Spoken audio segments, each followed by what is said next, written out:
શ્રી યમુનાજીના 3 સ્વરૂપો. એમ તો આપણે ત્યાં પુષ્ટિ માર્ગમાં દરેકના 3 સ્વરૂપોની ગાથા છે. 3 સ્વરૂપો માનવામાં આવ્યા: આદિ ભૌતિક, આધ્યાત્મિક અને આદિ દૈવિક. શ્રી વલ્લભના પણ આ 3 સ્વરૂપો, વૈષ્ણવના પણ આ 3 સ્વરૂપો, શ્રી યમુનાજીના પણ આ 3 સ્વરૂપો. સીધી સાદી ભાષામાં સમજાવું તો જલપ્રવાહ સ્વરૂપે, નદી સ્વરૂપે શ્રી યમુનાજીનું જે સ્વરૂપ છે એ યમુનાજીનું આદિ ભૌતિક સ્વરૂપ કહેવાય. યમુનાજી એ પરમ પાવન તીર્થ રૂપા છે. ત્યાં સ્નાન કરવાથી પાપ મુક્ત જીવ થાય છે.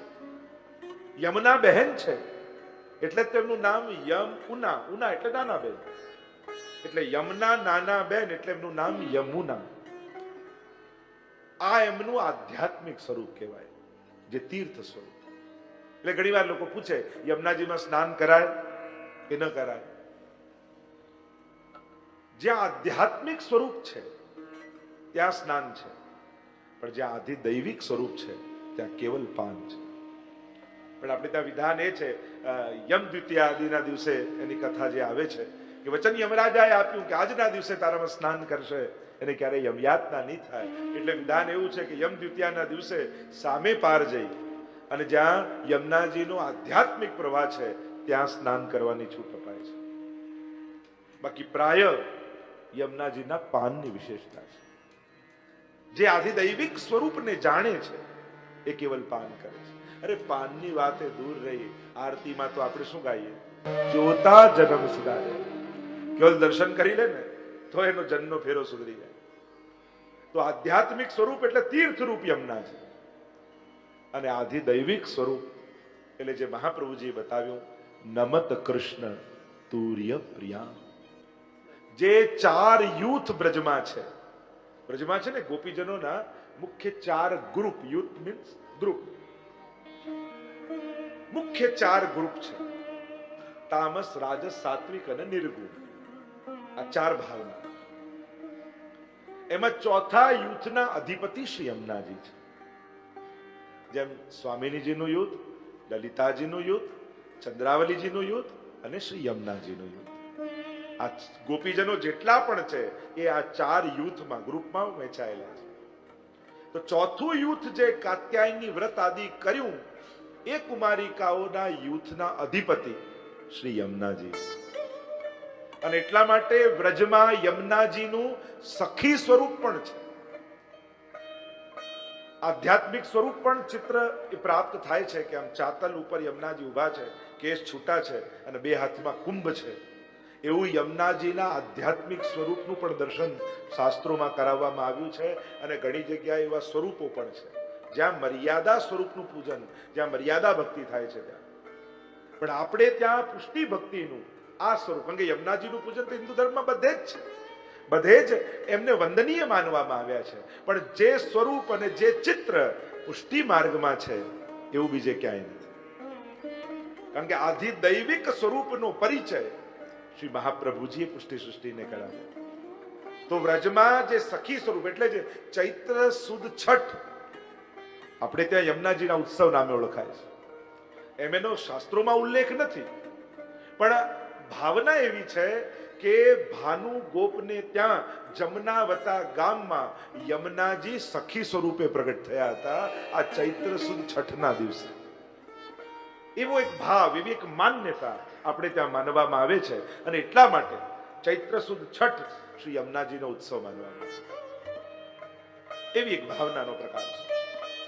તો આ 3 સ્વરૂપ એ જલપ્રવાહ રૂપે પણ છે, એ તીર્થ રૂપા પણ છે અને સખી રૂપા પણ છે. તો આ 3 સ્વરૂપને મસ્તક પર રાખશો, વિચારમાં રાખશો તો આખું યમુનાષ્ટક બહુ સહજ અને સરળ રીતે સમજાશે. એટલે આધિ ભૌતિક રૂપે પણ વંદનીય છે યમુનાજી, આધ્યાત્મિક રૂપે પણ વંદનીય છે અને આધિ દૈવિક રૂપે પણ આરાધ્ય છે. વૈષ્ણવો વિશેષ રૂપે આધિ દૈવિક સ્વરૂપનું આરાધન કરે.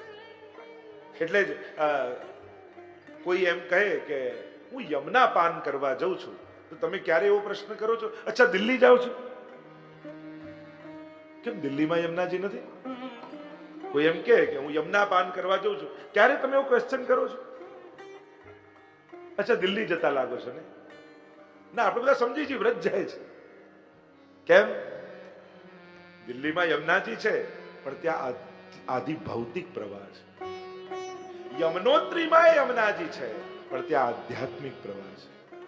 પણ ગોકુલમાં પણ યમુનાજી છે, ત્યાં આદિ દૈવિક પ્રવાહ છે. જો યમુનાજી એ જ છે, મહત્તા એ છે કે કયા ઘાટે એમનું પાન કરો છો. કથા એ જ છે, ભાગવતની કથા એ જ છે, મહત્તા એ છે કે કોના મુખે ભાગવતજી સાંભળો છો. તો એ પ્રવાહની મહત્તા છે, ઘાટની મહત્તા છે, ક્યાંથી એનું પાન કરાય છે, એની મહત્તા આપણે ત્યાં માનવામાં આવી છે. તો યમુનાજી આદિ દૈવિક રૂપા જ્યાં છે, ત્યાં એમનું આરાધન, સેવન આદિ થાય છે. મહાપ્રભુજીએ જ્યાં યમુનાજીના દર્શન કર્યા, બે હાથ જોડીને નમન કર્યા. અને ટીકામાં આચાર્ય યમુનાષ્ટક પર ઘણી ટીકાઓ છે ને, કઈ એટલો સમય આપણી પાસે નથી કે બધી ટીકાઓનું દર્શન કરીએ. આપણે તો દરેક ટીકાઓના સાર રૂપે યમુનાષ્ટકનું દર્શન કરીશું. મહાપ્રભુજીની વાણી છે, શરૂઆત નમનથી કરી. જ્યાં સર્વ સામર્થ્ય દેખાય અને જ્યાં પોતાની અસમર્થતા લાગે, ત્યાં નમન વ્યક્તિએ કરી લેવું. કારણ કે ત્યાં આપણો વ્યવહાર સચવાય એવું સામર્થ્ય નથી. પ્રભુ જોડે આપણે કોઈ વ્યવહાર નથી સાચવી શકવાનો. આપણી અસમર્થતા છે પ્રભુને પ્રસન્ન કરવા માટે. કારણ કે ટીકામાં કહે કે પ્રભુને કઈ રીતે રાજી કરો? શું એમની પાસે કૌસ્તુભ મણી છે એવું મણી લાઈને આપી શકવાના છે? વૈકુંઠમાં જેવું સ્વર્ણનું સિંહાસન અને ગરુડાસન છે એવું આસન લાવી શકવાના છે? ત્યાં જે ભોગો પ્રભુ આરોગે છે એવો ભોગ સિદ્ધ કરી શકવાના છે? એટલે આપ જીવને એમ લાગે કે હું તો બિલકુલ અસમર્થ છું, એટલે બે હાથ જોડીને વંદન કરી લેવા. પ્રભુ એનાથી રાજી થઈ ગયા. નમનથી અધિક જીવ કાંઈ કરવા સમર્થ નથી. કારણ કે તમારી પાસે જે સાધન છે એ બધા જ સાધન એને પ્રસન્ન કરવા પૂરતા નથી. પણ તમારી પાસે પૂરતું શું છે? તમારો ભાવ, તમારી દીનતા, તમારા અસામર્થ્યનો સ્વીકાર. એ બહુ મોટી વાત છે. પ્રભુ પાસે પોતાની અસમર્થતાનો અને પોતાના અવગુણોનો સ્વીકાર કરી લેવો એ બહુ મોટું પુણ્ય કાર્ય છે. પ્રભુ પાસે જઈને ક્યારે પણ પોતાની સેવા, પોતાની વિશેષતા, પોતાના સાધનો, પોતાનું બળ આ બધું પ્રભુને ગણાવવું નહીં. તો પ્રભુ છે ને અગ્નિ જેવા છે, અગ્નિ રૂપ છે, અને અગ્નિમાં જે નાખો ને બધું બળી જાય. તમારે પુણ્યો બાળવા છે કે પાપ બાળવા છે? પાપ બાળવા છે તો પ્રભુ પાસે જઈને પાપોનો સ્વીકાર કરે. જો ગુણો પોતાના ગાવા બેસશો ને તો એ બળી જશે. પોતાના કરેલા પુણ્યો ગાવા બેસશો તો એ બળી જશે. પણ પાપોને ગાઈ દેશો ને તો પાપો સમાપ્ત થઈ જશે. નમનથી અધિક જીવ કાંઈ કરી શકતો નથી. એટલે મહાપ્રભુજી શરૂઆત જ નમામિ શબ્દ. અને હું તો ઘણી વાર કહું, જેને પગે લાગવા જેવું છે એને નથી લાગતા, તો ન લાગવા જેવા લોકોને રોજ પગે લાગવું પડે. અરે લાગવા જેવા પ્રભુ છે અને એને નમીને નથી જતો, તો આ દુનિયાના અસમર્થ લોકોને રોજ પગે લાગવું પડે છે. તમે મારું કામ કરી આપો, તમે મારી મદદ કરી આપો, તમે મારી લાગવગ ગોતી આપો. આ કેમ કરવું પડે? જેને ભગવાન પર સંપૂર્ણ શ્રદ્ધા ન હોય એને આખી જિંદગી સંસારની ગરજ કરવી પડે છે. અને જેને પ્રભુનો અનન્ય આશ્રય છે, દુનિયા એની ગરજ કરતી કરતી આવે છે. અને એટલા માટે પ્રભુના ચરણો પર પરમ દ્રઢતા રાખો. સત્સંગ કર્યા પછી જુઓ મારો વિશ્વાસ વધ્યો કે નહીં. જે વિશ્વાસ વધારે ને એનું નામ સત્સંગ, જે દ્રઢતા વધારે એનું નામ ઉત્તમ સંગ. જે તમે કોઈનો સંગ કરો છો, સત્સંગ કરો છો, યમનાષ્ટક કર્યા પછી તમારી જાતને ચેક કરો, શું યમનાષ્ટક કર્યા પછી યમુનાજીમાં શ્રદ્ધા વધી કે નહીં? મારી યમુનાજીમાં વિશ્વાસ વધ્યો કે નહીં? યમનાષ્ટકથી યમુનાજી મારા ઉપર કઈ કૃપા કરશે એનો વિચાર ન કરો. આજે મેં 9 યમનાષ્ટક કર્યા, યમુનાજી મારા પર કઈ કૃપા કરશે? ના, વિચાર એ કરો કે યમુનાજીએ કેટલી કૃપા કરી, આજે મારાથી 9 યમનાષ્ટક કર્યા. આનાથી મોટી બીજી કઈ કૃપા હોય? આજે એમનું હું નામ લઈ શક્યો, આજે એમના ગુણગાન કરી શક્યો. જે જીવવા સતત લૌકિક બોલવામાંથી બહાર નથી આવતી, એ જીવવા પર આજે યમુનાજીના ગુણગાન આવીને બેસી ગયા. આનાથી મોટી બીજી કઈ કૃપા હોય? જે કર્ણ આખો દિવસ સવારથી સાંજ નિંદા જ સાંભળ્યા કરે છે, એને 3 કલાક યમુનાજીના ગુણગાન સાંભળ્યા. આનાથી મોટી બીજી કઈ કૃપા હોય? આને કૃપા જાણવું. પ્રભુ સાધારણ કૃપા કરે ને તો ઈચ્છેલી વસ્તુ આપીને મોકલી દે, જા લઈ જા. અને વિશેષ કૃપા કરે તો એમ ન કે લઈ જા, એ તો એમ કે આવી જા, મારી પાસે બેસ, મારો થઈ જા. તમારે વિચાર કરવાનો, તમારે કઈ કૃપા જોઈએ છે, લઈ જા વાળી યા આવી જા વાળી? જો પહેલા જ દિવસે વલ્લભના ગુણગાન થયા, અને ઘણા એવા હતા કે એક દિવસ જઈ આવીશું તો 3 દિવસ આવી ગયા. માનજો ઠાકોરજીએ કૃપા કરી કે આવી જાય. આ સત્સંગનું ફળ. ઘણાને વિપરીત સંજોગો હતા, ઘણા આવી શકે એમ નહોતા. પ્રભુ કેવી કૃપા કરે છે. ઘણા તો એવા હોય છે 3 કલાક બેસી શકે એવું શરીર પણ નથી હોતું, તોય 4-4 કલાક બેઠા રહે છે, એમને ખબર નથી પડતી કે સત્સંગનો પ્રભાવ છે. આ કૃપા માનવી, આ પ્રભુનું અલૌકિક સામર્થ્ય છે.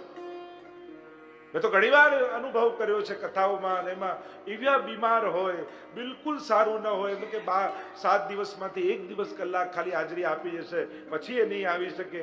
મારો અનુભવ એ છે, કલાક આવે છે ને તો 7 દિવસ 4-4 કલાક બેસે, એમને કાંઈ થતું નથી. એવા મેં લોકો જોયા છે જેને ઓક્સિજનના બાટલા તૈયાર રાખવા પડે, ડોક્ટરો રાખવા પડે કે આટલી કલાક પણ બેસે કેમ, અને 7-7 દિવસ 4-4 કલાક બેસીને ભાગવતની સાંભળે. આ તો ચમત્કાર છે. આ સત્સંગની મહિમા છે, મહત્તા છે. નમામિ યમુનામહં નમન એવ કર્તવ્યમ. એમ ટીકામાં કહ્યું કે નમનથી અધિક જીવ કાંઈ કરી શકતો નથી. અને એટલા માટે એક નિયમ બધા જ બનાવો, રોજ ઠાકોરજીને દંડવત જરૂર કરવા, વંદન જરૂર કરવા. તમારા ઘરે જો બધાની જગ્યા કેવી હોય, ટીવી જોવાની જગ્યા હોય, જમવાની જગ્યા હોય, ઓફિસનું કામ કરવાની જગ્યા હોય, તો પગે લાગવાની એકી જગ્યા નહીં રાખવાની. ક્યાંક જેણે ઘર આપ્યું છે એના માટે એક ખૂણો તો રાખો. કઈક એવી સ્થાન ઘરમાં ખૂણો હોવો જોઈએ કે ત્યાંથી પસાર થાવ ને તો એ ખૂણો જોઈને ભગવાન યાદ આવે. ઠાકોરજી બિરાજે છે. પ્રભુ વગરનું ઘર વૈષ્ણવનું ન હોવું જોઈએ. એક જગ્યા એવી હોય ત્યાં ઠાકોરજી બિરાજતા હોય. તો ઘણી વાર એટલે કહું કે જે પેટ ભરીને જમાડે છે એને કટોરી મિશ્રી ન ધરી શકો તો તમારી જાતને વૈષ્ણવ કેમ કહેશો? જેને ઘર આપ્યું છે એને ખૂણો ના આપી શકો તો તમારી જાતને વૈષ્ણવ કેમ કહેશો? જે દિવસમાં 24 કલાક આપે છે એને 10 મિનિટે ના આપી શકો તો તમારી જાતને વૈષ્ણવ કેમ કહેશો? થોડી મદદ કરી જાય ને એને જિંદગી ભર યાદ રાખો છો, પણ જેને આખું જીવન આપ્યું એનો આભાર ક્યારે માનતા નથી. એટલે વિચાર કરજો. નમન એ વખત નમનમાં બહુ મોટી તાકાત છે, વંદનમાં બહુ મોટી તાકાત. લોકો દૂર દૂર જઈને જારી ભરે પણ ઘરે ઠાકોરજીની જારી ક્યારે ના ભરે. એટલે ઘરે ભરીએ તો ઓછું ફળ અને બહુ દૂર જઈએ તો વધારે પડે. બેઠક કરવા જાઓ વાંધો નહીં, પણ ઉઠક બેઠક જે કરો છો ને, એટલે કે વ્યસ્તતા એ આપણો પ્રોબ્લેમ નથી કે આપણે વ્યસ્ત છીએ. આપણો પ્રોબ્લેમ છે કે આપણે અસ્ત વ્યસ્ત છીએ. વ્યસ્ત છીએ એ પ્રોબ્લેમ નથી. અરે એટલા માટે વિચાર કરજો, કમથી કમ ઉત્સવ પર. ચલો બીજું બધું છોડો, તમારો જન્મ દિવસ આવે ત્યારે અહીંયા બેસેલો દરેક નક્કી કરે કે મારા ઘરે બિરાજતા ઠાકોરજીની એ દિવસે જારી હું ભરીશ. નક્કી કરે. ભાઈઓ સમજી ગયા છે કે હમણાં અમારા માટે કહી રહ્યા છે, બહેનો તો કરે જ છે, પણ જે કરે એનું છે. ઘરે ઠાકોરજી બિરાજી આવી ગયા હોય અને છતાંય આટલો લાભે ન લઈ શકીએ. જો જેને મળ્યું નથી એ દુર્ભાગી નથી, પણ જેને મળ્યું છે છતાંય લાભ ન લઈ શકે એ દુર્ભાગી કહેવાય. નથી મળ્યું તો એ દુઃખી કહેવાય કે આ બિચારો દુઃખી છે, એને મળ્યું નથી. પણ જેને બધું જ મળ્યું, માનવ દેહ, વૈષ્ણવના કુળમાં જન્મ, એમાં બહુ એવા મળ્યા કે ઠાકોરજીમાં ભાવ રાખે, પુષ્ટાઈને ઠાકોરજી ઘરે આવ્યા, બ્રહ્મ સંબંધ મળ્યો અને છતાંય ક્યારેય જારી સ્પર્શ ન કરી શક્યા, એનાથી મોટો બીજો કોઈ દુર્ભાગી નથી. અને એટલા માટે સત્સંગ દુર્ભાગ્યને સૌભાગ્યમાં ફેરવવા આવતું હોય છે. જ્યોતિષ લોકો કહે ને કે હમણાં તમારી બહુ સારી દશા ચાલે છે, તમારા બધાની સારી દશા આ 2 દિવસથી શરૂ થઈ ગઈ છે. અને એટલા માટે, અને ઘણી લાંબી ચાલવાની છે, આ 2-3 દિવસની નથી, આ તો શરૂઆત થઈ. તમારા સૌભાગ્યની શરૂઆત થઈ, તમારા જીવનમાં સત્સંગ આવ્યો અને તમે જીવશો ત્યાં સુધી આ સારી દશા ચાલવાની છે. એટલે પવન સારો છે, પતંગ ચડાવી લેજો. ધાબે ચડ્યા જ છો, લોકો આમ પવન નથી હવે ચડાવીને શું કરીએ. હવે એવો સારો પવન ફૂંકાયો છે કે આપણા જેવા ફાટેલા પતંગો ચડી જાય એમ છે. અને એટલા માટે કોશિશ કરજો, પ્રયાસ કરજો. પ્રભુ આટલું બધું ગોઠવી આપે છે અને તોય આપણે લાભથી વંચિત થઈ જઈએ તો આપણા જેવો દુર્ભાગ્ય કોણ. યુવાનો બેઠા હોય, વહુઓ, દીકરીઓ, છોકરાઓ, તો એમને હું ખાસ કહીશ, વડીલોએ જે કર્યું, તમારી પાસે સમય છે, રાઈટ ટાઈમ છે. ઘણી વાર મોટી ઉંમરે બધા આવે ત્યારે અફસોસ થાય જે આ બહુ મોડા મળ્યા. મેં કીધું આમાં મારો વાંક છે કે હવે અમને સમજમાં આવ્યું ને હવે અમે શરૂ કર્યું. યુવાનો, તમારી પાસે સમય છે, હવે તમારે નિર્ણયો લેવાના છે, હવે જીવનમાં આગળ વધવાનું છે. અત્યારથી પ્રભુને જીવનમાં સ્વીકારી લેશો ને તો આખું જીવન તમારું સૌભાગ્ય રૂપ બને. કૌમારે તાચરે પ્રાગ્યું, એમ પ્રહલાદજી તો કહે નાનપણથી શરૂ કરી દેવું જોઈએ. જેણે જીવનના બધા જ નિર્ણય લઈ લીધા હોય એને શું અમે ઉપદેશ આપીએ? જેણે હવે લેવાના હોય એને સત્સંગની વધારે જરૂર હોય. એટલે કે જેનું ભવિષ્ય ટૂંકું હોય ને ભૂતકાળ બહુ મોટો હોય, એના કરતા જેનું ભવિષ્ય મોટું હોય અને ભૂતકાળ નાનો હોય ને એને અમારી વધારે જરૂર છે. જેણે હવે નિર્ણયો લેવાના અને જીવનમાં એવા નિર્ણયો લેજો કે જેથી પ્રતિપલ ભગવાન તમારી સાથે હોય. આ યમનાષ્ટકના ફળ બતાવતા મહાપ્રભુજી આજ્ઞા કરે છે, તવાષ્ટકમિદમ મુદા પઠતી સૂર સૂતે સદા. સૂરો સદા પાઠ કરે. એટલે ઘણા કે સાંજે યમનાષ્ટક થાય, રાતના યમનાષ્ટક થાય. હા, થાય. એટલે પઠતી સૂર સૂતે સદા. ઘણાને એમ થાય કે વ્રજમાં આરતી થઈ જાય પછી નહીં કરવું. અરે લીલાઓ તો અખંડ છે. યમુનાજી કઈ સૂતા નથી, અહર્નિશ ભગવદ લીલાઓ ચાલી રહી છે. એટલે યમુનાજીનું સ્મરણ તો થાય. જો છોડવું હોય ને તો પૂછવું, કરવા માટે પૂછવાની જરૂર જ નથી. બધાને છૂટ છે. જયારે આપણે લોકો કરવા માટે આ કરે, આમાં આ ત્યારે, અરે આજ્ઞા જ છે મહાપ્રભુજી કે ક્ષણ છોડવું નહીં. એટલે છોડવાનું પૂછજો, કરવા માટે બધાને છૂટ છે. પઠતી સૂર સૂતે સદા. તો શું ફળ મળે? પહેલું, સમસ્ત દુરિતક્ષયો, બધા પાપ નાશ થાય. જેટલા પાપ થયા હોય યમનાષ્ટકના પાઠ માત્રથી નાશ થાય. ભવતી વય મુકુંદે રતિ, પરમ પ્રેમ ઠાકોરજીમાં જાય. તયા સકલ સિદ્ધયો, અલૌકિક સિદ્ધિની પ્રાપ્તિ થાય. મુરરી પુષ્ટ સંતુષ્ટતિ, પ્રભુને પરમ સંતોષ થાય. અને સ્વભાવ વિજયો, માણસ બધાને જીતે, સ્વભાવને જીતી શકે.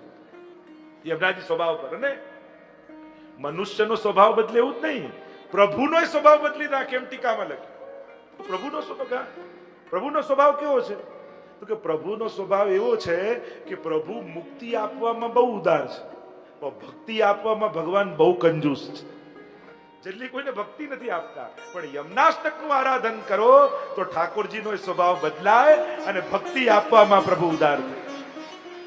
કારણ મુક્તિ આપે ને તો ઠાકોરજી કે તું છૂટો તો હુંય તારાથી છૂટો, પણ ભક્તિ આપે તો પછી શ્યામ લગ્યો સંગ ડોલેરી માઈ, શ્યામ લગ્યો, પછી તો પાછળ જવું પડે. અને એટલા માટે પ્રભુ જલ્દી ભક્તિ ના આપે, પણ યમુનાજીની કૃપાથી પ્રભુનો સ્વભાવ બદલાય. અને કે મૂળ બળ ક્યાં છે આખા સ્તોત્રનું? સ્વભાવ વિજયો ભવે વદતિ વલ્લભ શ્રી હરે. આ કોઈ સાધારણ નથી ગાઈ રહ્યા. પ્રભુનું જે મુખારવિંદનું સ્વરૂપ છે એ આ વચનોને કહી રહ્યું છે. એટલા માટે યમુનાજી આ 5 ફળ આપવા માટે બંધાઈ જાય છે.